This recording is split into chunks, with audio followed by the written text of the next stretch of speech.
싱글목자 수련회 폐회 예배 시간의 내용을 먼저 소개하겠습니다. 마태복음 26장에는 한 여자가 매우 귀한 향유 한 옥합을 가지고 나와서 예수의 머리에 부으시고 자신의 머리로 흐르는 향유를 닦는 장면이 나옵니다. 이때 주변의 사람들, 심지어 예수님의 제자들까지도 모였었던 그 여인을 향한 반응은 무슨 의도로 이것을 허비하느냐, 이것을 비싼 값에 팔아서 가난한 자들에게 줄 수 있겠다 하면서 붕괴하며 그 여인에게 따집니다. 그 향유의 가격은 지금으로 고급 외제차 한 대 정도 값으로 추정할 수 있을 것 같습니다. 우리가 그리스도 안에서 살아가면서 많이 부딪히는 갈등은 정말 이렇게까지 해야 하나, 차라리 이것을 가지고 다른 곳에 쓰면, 이 시간에 다른 걸 하면 어떻게 하면 더 좋았을 텐데 라고 생각하면서 그리스도에 향한 우리의 시선을 세상으로 돌리면서 갈등하곤 하는 것 같습니다. 하지만 마리아로 추정되는 이 이름조차 기록되지 않은 여인은 귀한 향유 옥합을 깨뜨려 예수님의 머리에 부었습니다. 이렇게까지 해야 하나 갈등을 넘어 행동한 것입니다. 우리는 이것을 마리아 포인트라고 부릅니다. 목장을 하다 보면 목자 목녀들은 가끔씩 마리아 포인트에 다다를 때가 있는 것 같습니다. 물질과 시간과 섬김과 헌신과 사랑과 기도가 본인이 예상했던 것보다 더 요구될 때 그들은 마리아 포인트에 다다릅니다. 그리고 거기서 한 번 더 옥합을 깨뜨리고 마리아 포인트를 넘어서서 빨리 해야 되는데 한 번 더 기도하고 한 번 더 연락하고 한 번 더 섬깁니다.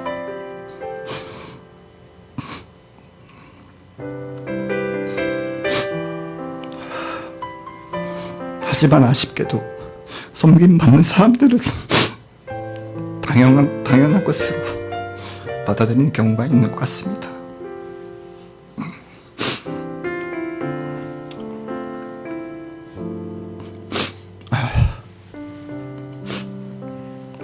수련회 참석하는 날 아침 일찍 교회에서 차를 타고 신촌으로 가서 오춘도 목자님을 픽업하고 대전으로 향했습니다.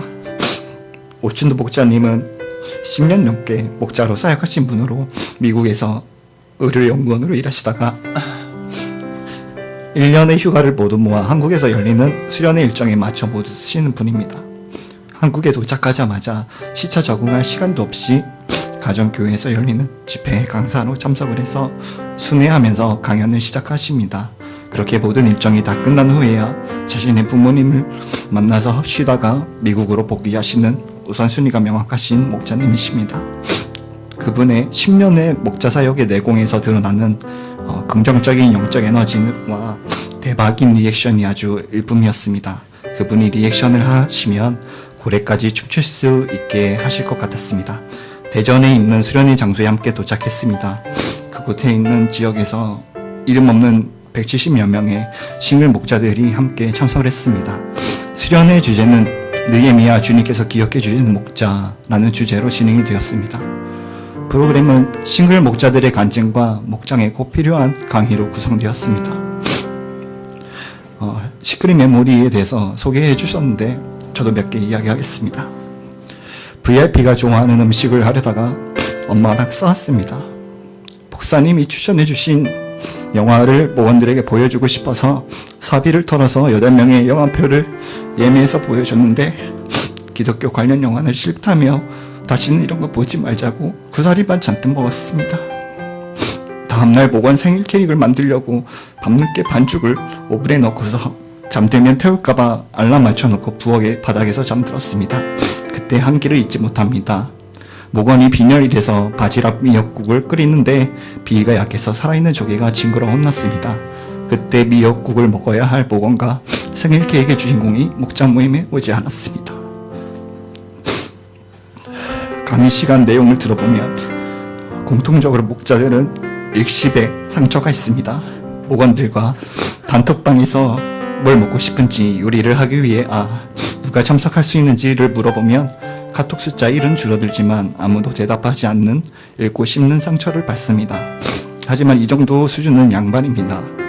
어떤 목원들은 목장에서 음식이 맛이 없는 건 아닌데 내 스타일도 아니다 라고 평을 한다라든지, 목원들이 목자에게 목자라고 부르지 않고 언니, 누나 라고 무시하며 부른다라든지, 모임에 참석한다고 해놓고 당일날 잠수를 딴다라든지, 사실 귀찮아서 안 갔어요 라고 대답한다라든지, 목자보다 언니가 더 낫네요 라면서 이간질 한다라든지, 차로 태워다 줄까? 라고 물으면 또 무슨 잔소리를 하려고 그러시냐고 빈잔을 준다라든지, 목장이 뭐 이러냐고 사랑이 없는 것 같다라고 목자를 왕따시키고 자기들끼리 밥 먹으러 모인다는 이야기를 듣고 있으면 대신 제가 머리끄댕이라도 잡아주고 싶은 심정이었습니다.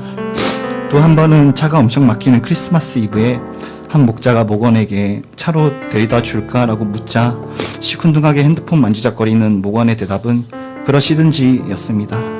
목자는 속으로 마음이 무너졌을지 몰라도 웃으며 차로 데려다 주었습니다. 목장이 싫다고 한 목원을 찾아가서 초밥을 사주는 목자들은 짝사랑만 하는 바보였습니다. 태양의 후예를 보면 강모연이 유시진 대위 때문에 그렇게 눈물을 흘린다고 합니다. 목자들도 변하지 않는 목원들 때문에 그렇게 눈물을 흘리고 합니다. 눈물을 흘리는 이유는 사랑하기 때문이라고 합니다. 지금도 우리를 위해 눈물을 흘리시는 한 분이 있습니다. 그분은 동그란 지구를 만드시고 사람을 만드신 순간부터 우리를 보며 흐뭇해하시고 지금까지 우리를 짝사랑하시는 분입니다. 목자로 살다 보면 우리는 하나님을 담기 위한 그릇을 매번 깨뜨리는데 그릇을 깨뜨리는 힘은 사랑인 것 같습니다. 목자로 산다는 것은 짝사랑을 한다는 것이고 그를 통해 조금이라도 예수님의 마음을 이해할 수 있는 것 같습니다.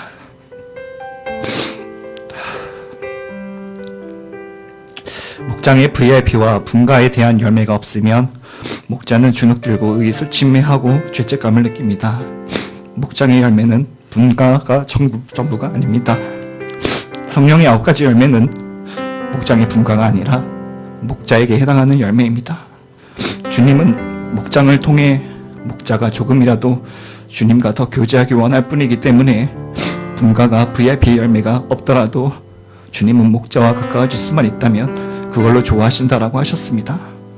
목장을 지키고 있는 것만으로도 충분히 잘하고 있음을 배웠습니다. 수련회 시간에는 싱글 목자들과 나눔을 할 수 있는 조별 모임 시간이 있었습니다. 저희 조분들 중에서 피부샵을 운영하시는 28살 싱글 목자님이 계셨습니다. 금요일에는 오후 3시부터 영업을 중지하고 15명이 되는 목원들을 샵으로 초대를 해서 목장 모임을 한다고 하는데 가장 어려운 건 식사 준비라고 합니다. 먹는 양도 많고 가정집이 아니고 샵에서 준비를 하다 보니까 마음 놓고 조리를 하기가 어렵다고 하셨습니다.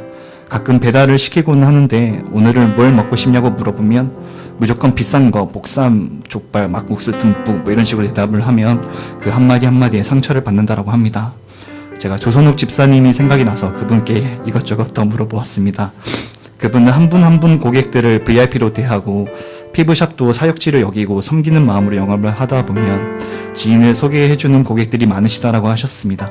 사업하는 사람들에게 어려운 점은 목장이나 수련회 참석으로 일을 더 하지 못할 때 혹은 좋은 대목을 놓쳐 매출을 치명적이지 않을까 걱정하는 부분인데 이럴 때일수록 모든 것을 하나님께 의지할 수밖에 없다라고 하셨습니다.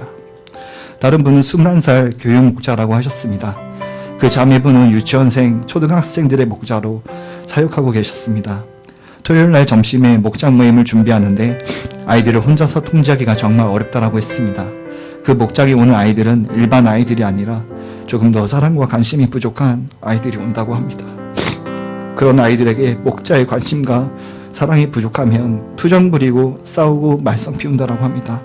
그런 애들을 감당하자니 너무 벅차고 포기할 때가 많았지만 사역한 지 1년이 지나자 아이들이 모임 시간에 조금씩 마음을 오픈하는 감동을 경험했다고 합니다. 그분은 토요일 점심쯤 되면 밥을 미리 다 해놓고 아이들을 놀게 방치한다고 합니다. 아이들이 놀고 하루 종일 놀고 지칠 때 나눔이 시작된다고 합니다.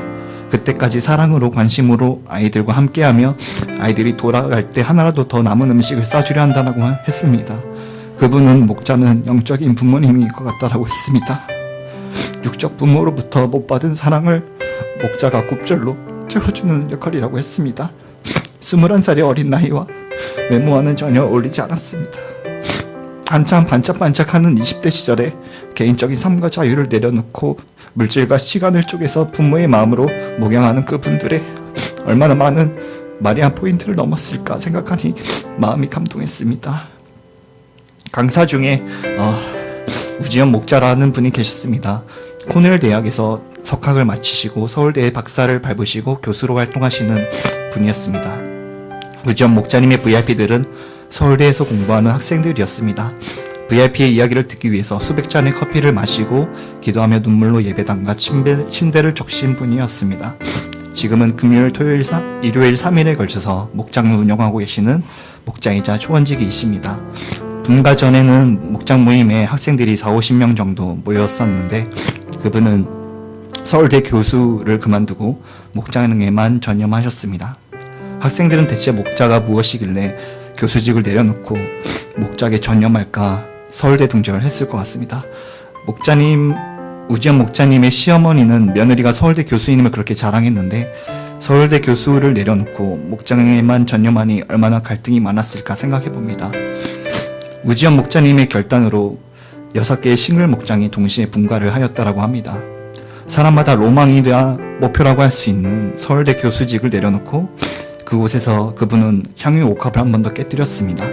수련회를 통해서 제가 넘어야 할 마리아 포인트를 몇 번이라도 다 넘어선 그들의 길을 제가 볼 수 있었던 것은 큰 축복이었습니다. 한 가지 재미있는 에피소드가 있었습니다. 수련회 중에 목사님들끼리 회의 결과로 내년에 2017년에 싱글목자 연합수련회가 제주 지역에서 열리기로 가결정이 났다라고 했습니다. 우리 이동문 목사님께서 저에게 오셔서 관련된 홍보 영상을 만들라고 이야기하셨습니다. 수련회 둘째 날 새벽에 영상을 만들기 위해 와이파이가 잘 터지는 로비로 나왔습니다. 저는 지난 3월부터 하나님께 완전하게 순종해야겠다는 마음으로 새벽 4시에 기상을 시작했습니다. 결과론적으로는 수동적으로 끌려왔었던 하루가 능동적으로 주님 앞에서 리드할 수 있는 시간으로 변했었던 것 같습니다.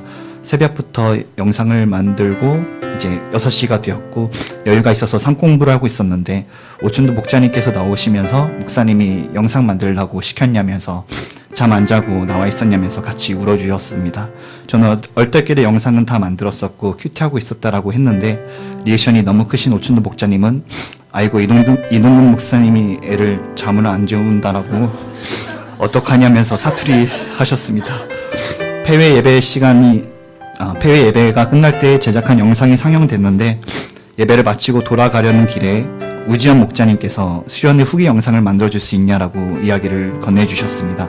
짤막한 대화를 하다가 제가 시크릿 메모리를 어플로 만들어도 되냐라고 여쭈었더니 엄청 좋아하시면서 바라던 바고 기대했던 스토리다라고 대답해서 관련해서 진행하게 되었습니다. 수련회 이야기는 아직 끝나지 않았습니다. 수련회를 마치고 돌아오는 길에 목사님께서 회사 근처까지 내려다 주었습니다. 저는 회사에서 남은 업무를 마치고 잠이 들었습니다. 그리고 일주일 동안 회사 업무와 수련회의 감동과 하나님과의 관계에 충실했습니다. 평일 업무 중에 가정교회 사역원에 계신 목사님들께서 싱글 목자들을 위한 홈페이지가 필요하다며 목사님들 단톡방에 저를 초대해 주셨습니다. 한 번씩 저는 감당할 수 없는 기도를 합니다. 주님이 시키시는 어떤 것이 있으면 그게 제가 걸어왔던 길이 아닐지라도 순종함을 가겠습니다. 그런데 제가 잘할 수 있는 것 주시면 감사하겠습니다. 제가 지난날 했었던 기억을 떠올리며 제가 잘할 수 있는 것을 주셨구나 감사하는 마음으로 하나님 나라 확장에 관심을 두고 힘쓰기로 했습니다. 이번 주 수요일에 업무를 마치고 집으로 가서 잠을 청했습니다. 자는데 주님이 깨우셨습니다. 새벽 3시 20분에 주님이 기도하라고 깨웠나 생각하면서 카톡을 확인했는데 우리 형이 보낸 카톡이 있었습니다. 내용은 아파트 청약을 넣었는데 300분의 1 확률로 제가 당첨이 되었다는 내용이었습니다. 하나님께서 36평의 아파트를 저에게 선물해 주셨습니다. 왜 주셨을까 생각해 보았는데 올림픽 선수가 전지훈련 가기 전에 고기를 많이 먹는데 약간 그런 기분이 좀 들었습니다. 근데 그 고기가 부담스러울 수 있는데 선수들은 자신이 해야 될 일인 걸 알기에 고기를 실컷 마음껏 누리고 전지훈련에 임하곤 합니다. 회사 일도 순조롭게 진행되었습니다. 지금 제가 하는 일이 제 입으로는 2-3달 걸립니다 라고 했는데 회사에선 3주 안에 하라라고 강요를 했습니다. 그래서 저는 저의 힘으로 못하고 하나님의 힘으로만 할 수 있다라고 웃어서 대답을 했습니다. 근데 저는 주님께서 너를 위한 거니까 한번 최선을 다해보라라고 마음 주셔서 감사한 마음으로 정말 업무에 열중했습니다. 과학적으로 감사한 마음이 가득할 때 사람의 기억력이 평소보다 10배 증가한다라고 합니다. 며칠 전에 업무 평가에서 그에 해당하는 평가로 인정받았습니다. 이것 또한 하나님께서 저에게 주시는 메시지임을 알고 있습니다. 어제는 오춘도 목자님의 부르심으로 남양주에 있는 맑은수님 교회로 갔습니다. 집회가 끝나고 오춘도 목자님은 제2의 오춘도를 만들기 위해 몇몇 싱글 목자들을 부르시고 우리를 훈련시켜서 건강한 초원지기로 거듭나기를 원하셨습니다. 매일 큐티를 나누고 한 달에 한 번 스카이프에서 시간을 정해서 초원 모임을 하자는 이야기를 하셨습니다. 더 잘 성장해서 본 교회에 충실하라는 이야기였습니다. 목사님들끼리 서로 신뢰하고 한마음으로 뭉치는 가정교회여야 가능한 스토리였습니다. 저는 하나님께 선택받았다는 사실만으로도 감사했고 구체적인 시간을 정하고 헤어졌습니다. 오는 길은 집이 인천인 김영아 싱글 목자님이 집 앞까지 데려다 주었습니다. 정말 감사했습니다. 수련회를 마치고 VIP로 하나 되는 목장이 되어야겠다. 건강한 초원지기가 되어야겠다. 온라인 공간에서 가정교회 성전을 지어야겠다라고 마음에 품었습니다. 함께 기도하는 것은 주님께 제가 감당할 수 있는 환경과 능력을 구하고 있습니다. 주님께서 허락하시면 재창업을 해서 하나님 나라의 일을 목적으로 활동하는 기업을 세우고 싶습니다. 과정 가운데 얼마나 제가 마리아 포인트를 넘어야 할지 모릅니다. 하지만 걱정이 없는 것은 어차피 제 힘으로 할 수 있는 것은 아무것도 없습니다. 주님이 주시는 사랑은 목장에서 나누고 능력은 사역에 힘쓰면 된다는 마음입니다. 저와 여러분이 하나 돼서 건강한 교회와 생명이 넘치는 교회가 될 수 있도록 기도하면 좋겠습니다. 또 고군분투하시는 목자님들을 돕는 목원이 되어주시면 정말 감사하겠습니다. 제가 지금도 부족하지만 목자로 성장해 나갈 수 있는 것은 훌륭하신 영적 부모님이 계시기 때문인 것을 고백합니다. 영육간의 말씀과 음식으로 먹이시고 삶으로 가르쳐 제자 삼아준 목사님 사모님께 감사드리며 먼저 저를 VIP 삼아주시고 포커스교회로 인도해주신 이미양 집사님께 감사드립니다. 그리고 기도로 함께 해주신 전도사님을 비롯한 모든 성도님들께 감사드리고 모든 것 연출하신 하나님께 감사드립니다.